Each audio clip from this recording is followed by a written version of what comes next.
and Young Adult Podcast. Welcome to podcast 152. Here we go, 152. folks. And I must apologize for the last podcast. Yeah. 2 SD cards of our 3 cameras died. Yeah.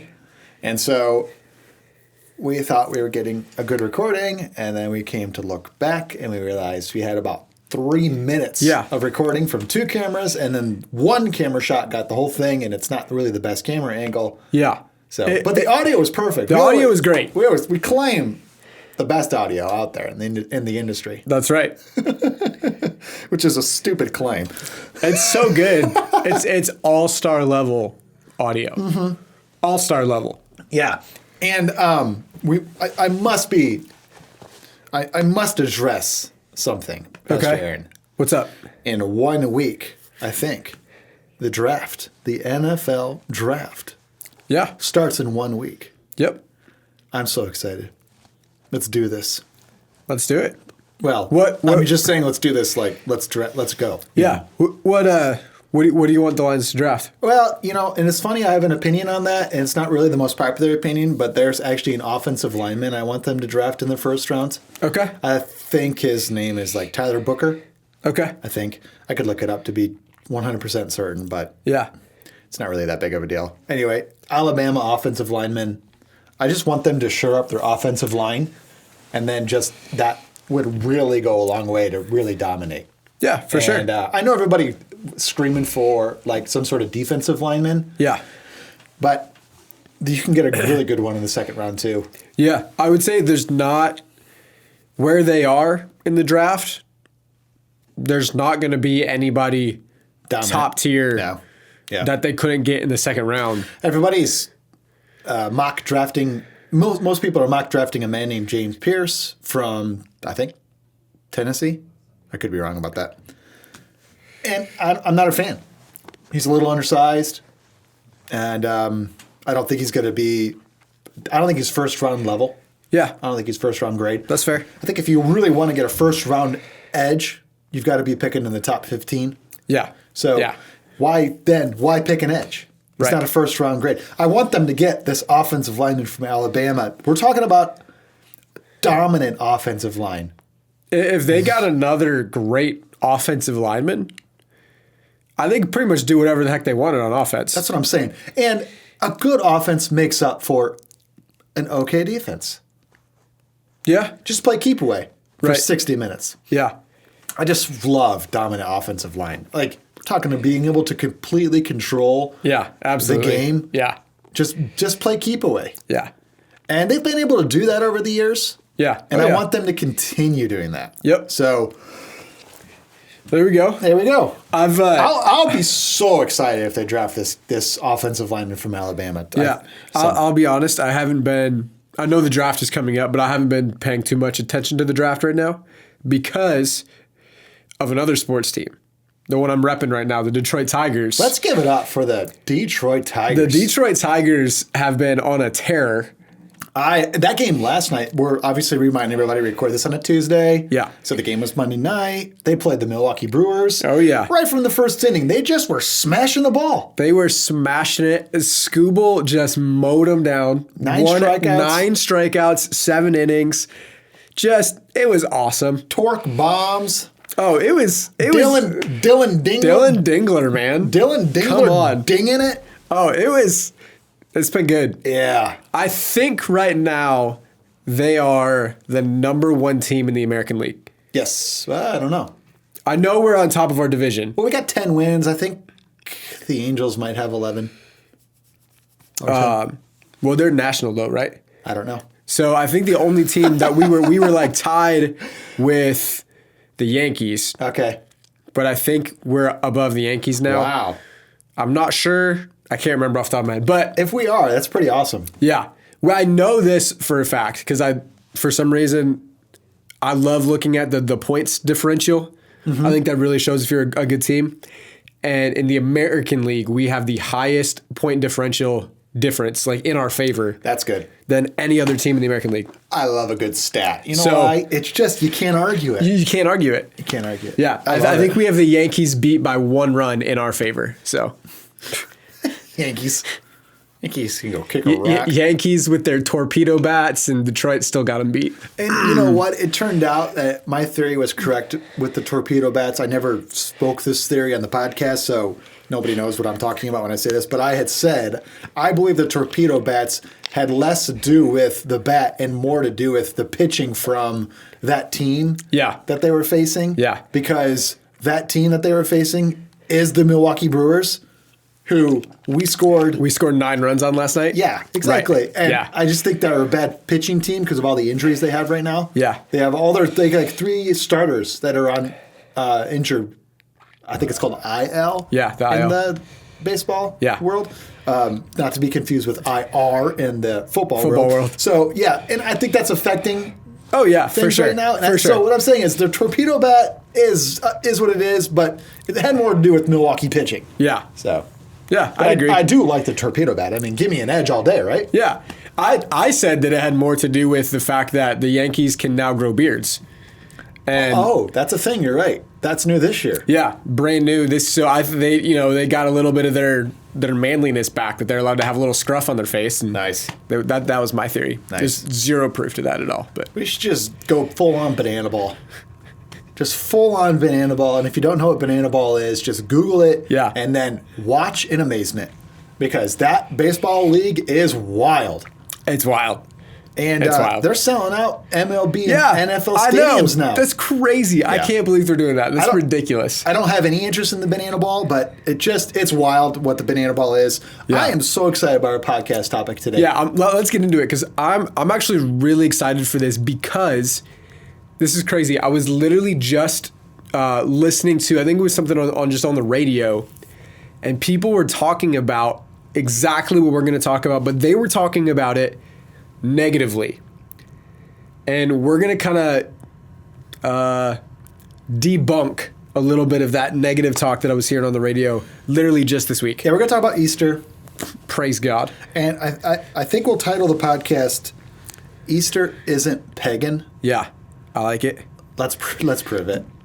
Let's do it. Let's prove it. Let's go. So this also stems because we put out a post on social media promoting Easter.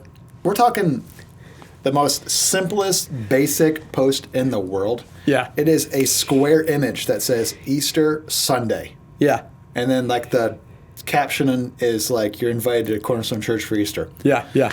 Put it out there as an ad for $69. Yeah. It'll run for like 10 days. And there has been now 25 comments about how Easter is a pagan holiday. I love social media. And one person even said, we are going to hell because we're celebrating Easter. Wow. Which was shocking to learn there's a sin that God cannot forgive beyond the blessing of the Holy Spirit. Shocking to learn. We learn something every day. Okay. And so we have to read these, delete these, ban these people. And then it just got me thinking, let's just address this. And I love it. As opposed to last week's podcast, Yeah, we actually have more notes. So last week's podcast was hilarious. The amount of notes I had to prep. 2 lines. 2 lines. Yeah. It was more like a line and a half. So bad. Well, we got a great podcast. We got a great podcast out of it, especially if you just listen to the audio part. Okay, and so what we're actually going to do is totally nerd out now and let you know and inform you and prove to you Easter isn't a pagan, is not rooted in any paganism. Yeah.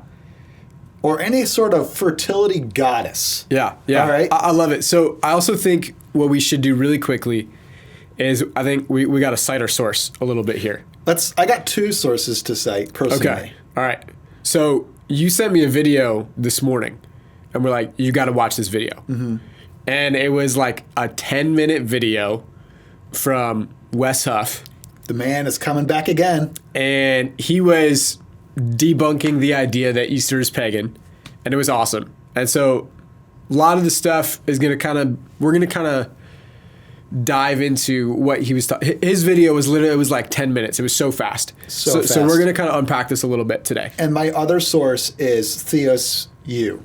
Okay. Yeah. With Nathan Finocchio and his team. Yeah. Love Theos U. All right. So those are our sources.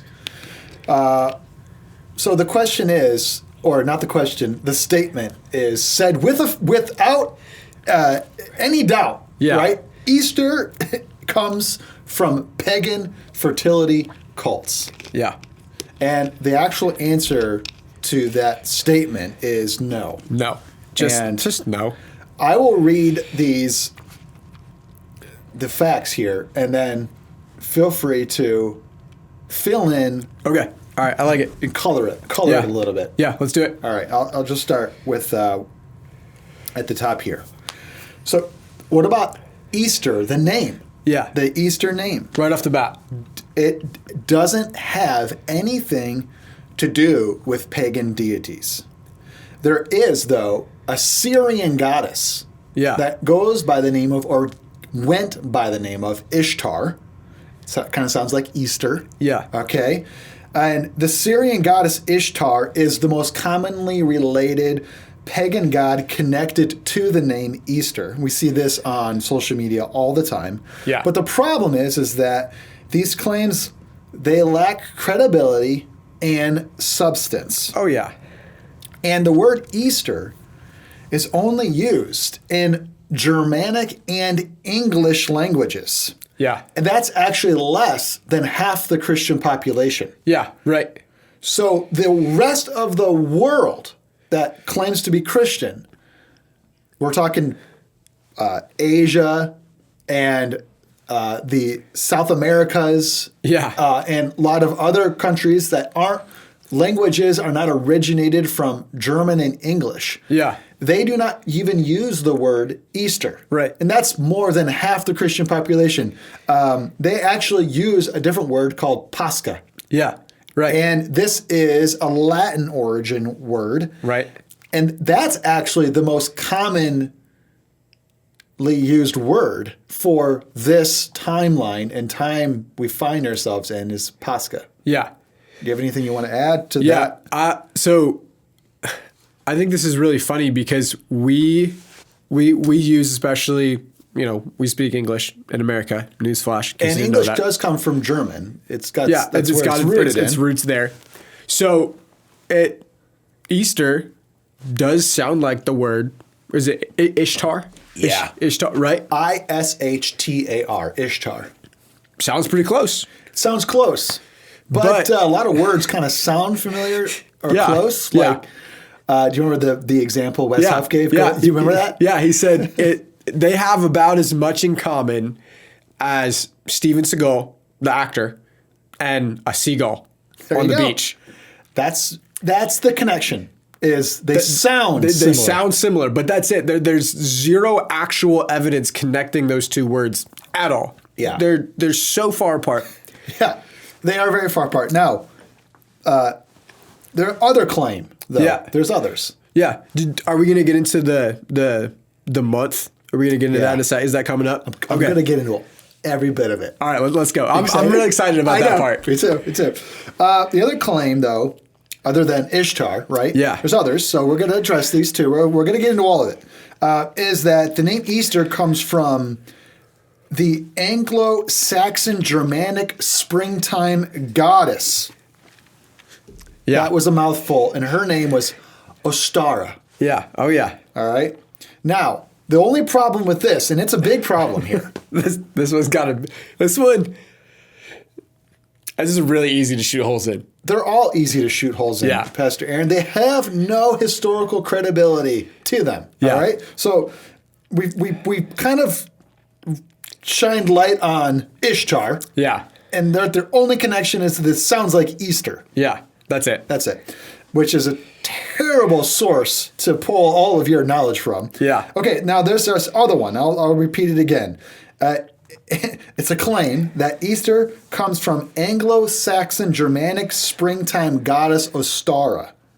Now, there is only one source for anything on this goddess named Ostara. Yeah. And that is a writing from the 7th century monk. His name was Saint Bede. Bede. Yeah. And this is the only reference to a Anglo-Saxon Germanic springtime goddess named Ostara. That's Ostara. Ostara. Okay. No other reference in all of history mentions Ostara. Yeah. Okay. When I was in school, I don't know if you had this. When I was in school, when we were studying world history, I was taught that for a event in world history to be considered credible by the world's historians, it had to have at least 7 different citations. Yeah. It had to be sourced by at least 7 different sources for it to be considered credible. Yeah, to be in the history books. To be like, this for sure happened, this is how it went. Like, this has one. One, yeah. And there's a problem with it because Ostara, it is a German word which means springtime. Yeah. And so, and then she wasn't worshipped. Yeah. There's no worship. There's no mention of how this fake springtime goddess that's mentioned once was even worshipped. Like, but it's a German word, means springtime. Yeah. Okay. So where does the name Easter come from? Which we're going to tell you. Yeah. We know. Okay. Thanks to Wes Hoff. Thanks to Theosu. Now, here we go. The celebration here usually fell on the Germanic month, and its name, listen to this, Eastermanath. Yeah. Which is translated Easter month. Eastermanath. Yeah. Easter month. And this was the 4th month on the German calendar. Yeah. January, February, March, April. It's just the 4th month on the German calendar, Eastermanath. Yeah. Okay. And here we go. So Easter fell on this Easter month. Yeah. Eastermanath. Yeah. The name derives from this. This is where the name comes from. Yeah. The time where we celebrate Resurrection Sunday, that Jesus died and was raised from the dead. They were like, it always falls on this month. But everybody claims Easter is from Ishtar. Easter is from Ostara. Actually, no. It is from the timing. Yeah. Not a goddess, a pagan goddess. Its name derives from a time. Yeah. A timing. Yeah. The Easter month. So, Eastermanath. Yeah. Let me say something here. I'll let, because Wes Huff just barely touched on this, and I want to flesh this out a little bit with you. Because here in America, we love Independence Day. I mean, 200 and some years ago, 1776, founding fathers signed the Declaration of Independence. Dude, you put American flag tank top on me, some Ray-Ban sunglasses, and a firework in my hand. It doesn't get much better than that, much right? better than being in America. Right? Yeah. But almost everybody, like probably 90% of people, nobody says Independence Day anymore. Happy Independence Day. We just say 4th of July. Timing. Why? Because it happens on the 4th of July. Yeah.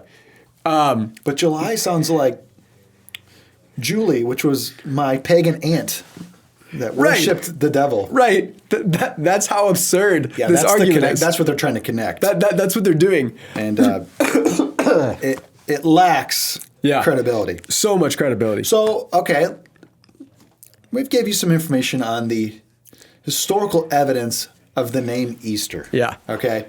What about the bunny? Dude, What that about the bunny? That bunny, though. It's got to be so pagan because bunnies reproduce so fast. And that's what they say. And it's interesting they say that. So now they'll be like, isn't this a reference to a pagan fertility cult or an icon, right? Yeah. They use this as an icon for their pagan fertility cults. So the first instance, though, we see of this is in 1572, which is 500 years before paganism even had a foothold in Europe. Yeah. And if you do enough digging, you'll find One thought from a man named Jacob Grimm. Yeah. Remember Westhoff talking Yep. about this man? Oh, yeah. Who ties the Easter Bunny to paganism. So this is really found out to be, when you actually do some digging, found out to be quite the scam. And there's absolutely no evidence that connects the bunny with paganism other than this 1572 reference by a man named Jacob Grimm. Yeah. So there's the connection, one guy. Right. Again, one guy. Yeah. So also, let's go back and actually look at ancient paganism. There is no symbol of fertility in any ancient group that practiced fertility of a bunny. Yeah. This was shocking. I guess that's the right word. This was shocking to me. Not a rabbit, not a hare, not a bunny. I've heard this claim since I was a kid. Like the bunny, this pagan fertility cult. Okay, go actually look at the ancient fertility pagan cults. There's no bunny. There's no bunny. There's no bunny. And they were obsessed with their imagery.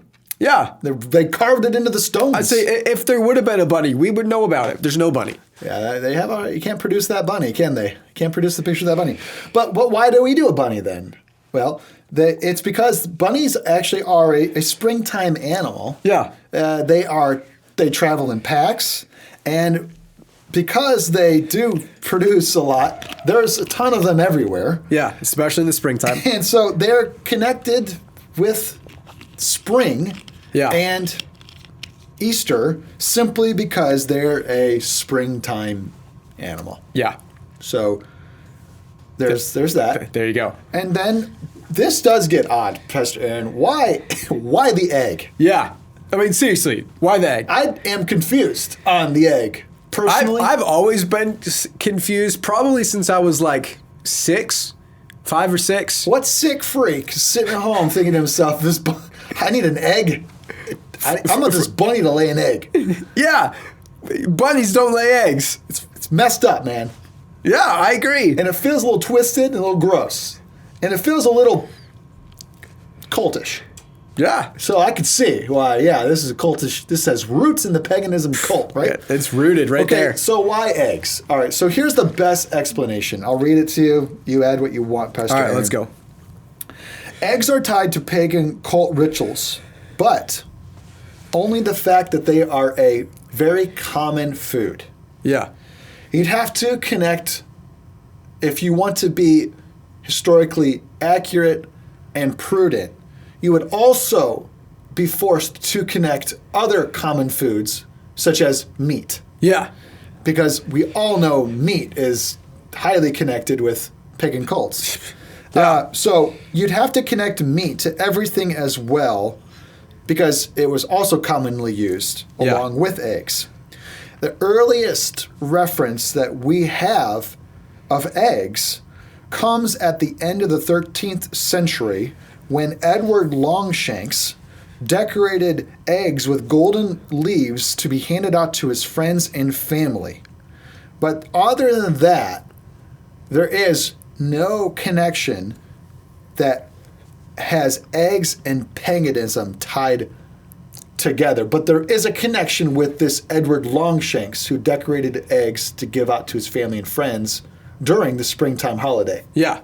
And so, eggs, though, even more, are connected to this holiday mostly because of Lent. Right. Yeah. Which is a religious, 40-day religious event that takes place every year where Catholics and other sects of religion will fast for 40 days leading up to Easter. Yeah. And they would typically, especially early, I think he was saying like 14th, 15th century, they would fast meat and eggs and dairy, right? So milk, cheese, eggs, anything that came from a cow.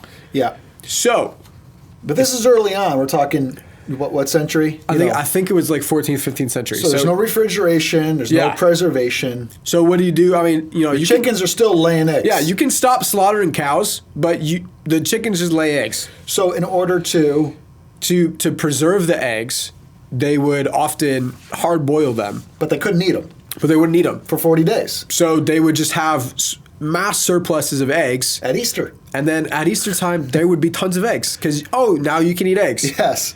So they would eat them. Yeah. And there was a lot of them, but it was connected to Lent, Yeah. and that's it. That's the connection. So the abundance of eggs during Easter is actually because of Lent, which Yeah. I believe is a beautiful tradition. Yeah. And There you go. and preservation techniques. So we got to eat all these eggs, or we can give them away. We can decorate them. Yeah. I don't know. They can do whatever they want with them.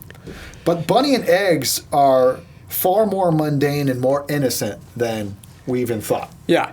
After Yeah. doing this research. Oh, yeah, for like, sure. so innocent. It's actually kind of cute. Like, Yeah. Right. I mean, I would tell my children this. Yeah. It's so yeah, innocent. Exactly. Okay? Yeah. So when the evidence is evaluated, Yeah. and history is taken into consideration, these are the things that seem to be connected to the origin of our modern day Easter season. Yeah. And I too wish, Pastor Aaron, that commerce and culture would celebrate Jesus Oh, yeah. Absolutely. Easter. Yeah. But it turns out Jesus doesn't keep the lights on at Walmart or Target. Yeah. But the Easter bunny and the Yeah. Easter eggs, they tend to sell well Right. and make the business money. Yep. And that's why culture has run with this. It Oh, is, yeah. and the church, we don't run with the Easter bunny. We don't run with the idea of the Easter egg, because that's not our goal. That's not our mission as a church. The church celebrates Jesus. Yeah. It's a wonderful holiday. Yeah. And I don't expect Walmart or Target to spread the gospel of Jesus Christ. Yeah. And I'm not offended if they don't. Yeah. But I would be offended if the church didn't spread the message of Jesus Christ. Yeah. So it's so silly. And I like what Wes Huff said, silly to make more of these traditions negative than the evidence bears out. Yeah. So can I say two things here? I'd love it. First thing, I think that any time that there is something widely accepted in culture that we can use to shine the light of Jesus, whether it's a bunny, whether it's eggs, whether it's a Christmas tree, like, if we have an opportunity as Christians to use something to celebrate and shine the light of Jesus, then we should do it. I don't think I agree. that we should, oh my gosh, there's a bunny, there's eggs, I can't celebrate the resurrection of Jesus. I never want to be so easily offended. Yeah. It's just not how I like to live my life, personally. Yeah. No, absolutely. I think our world gets so offended at everything, and we as Christians should be the group that's like, yeah, okay. You know, when you know the facts, it calms you down. Oh, absolutely. 100%. I like what Theos, you said Okay. when I was researching them. They actually said, Thursday is named after Thor. But that doesn't mean we worship hammers every Thursday. Right. So, Easter is more rooted in the Jewish Passover and the death of and the resurrection of Jesus. Centuries of Christian liturgical traditions. And it is not rooted in TikTok conspiracies. Yeah. I love it. Me too. Yeah. Okay, so here's the other thing I was going to say. The Bible says that we should not be surprised when the world acts like the world. Yeah. Okay, so when I walk into Walmart and they have chocolate bunnies and plastic colorful Easter eggs, Yeah. I shouldn't be surprised that the world is taking Resurrection Sunday and trying to make money off it. Yeah. Okay, whoop-de-doo. Like, that's been happening for forever. If you're not celebrating Easter because culture has hijacked the true meaning, I would just strongly encourage you to rethink that. Yeah. Rethink that. This is the most important day for Christians. Yeah. We Yeah. should take advantage of this holiday. Absolutely. Right? Like, Not fight it. without Jesus coming back to life, if we don't celebrate Easter Sunday, then Paul says, then we're worse off than the pagans. That's literally what he says. If Jesus didn't rise from the dead, if there's no Easter Sunday, we're worse off. And so wouldn't we want to take every opportunity to celebrate Jesus coming back from the dead? Yeah. I would think so. That's how I look at this day, look at Easter. If the world is going to pause for one day and acknowledge the fact that, hey, it's Easter, great. I love that. Yeah. We might come to a place one day, Pastor Aaron, where culture really rejects even the word Easter. Yeah. Because Christians are connected with it so much. Yeah. Yeah. And I could see that day coming. I say, let's take advantage of the time we live in. Yeah. And spread the good news of Jesus Christ. Come on. And I just choose to know the truth. The truth will set you free. Come on. Let's go. And I just choose personally not to get offended by all this stuff. Yeah. Yeah. And I just thought this was an important podcast. And I think, Pastor Aaron, something people are very interested in learning. I agree. I love this one. Me too. I loved getting it studied out and everything. I thought it was great. Yeah. All right, let's bring this one to a close. Let's see. Pastor Aaron, how would you describe this podcast? This was like, let's see. It was like a nice spiral cut ham. Maybe with some honey glaze on top or brown sugar glaze. Baked, roast nice and warm. Oh, yeah. I agree. Watch out, though. It might be Pagan. Watch out. All right, audience. Catch you on the next one. Bye, everybody. Bye. Youth and Young Adult Podcast. Youth and Young Adult Podcast. Youth and Young Adult Podcast.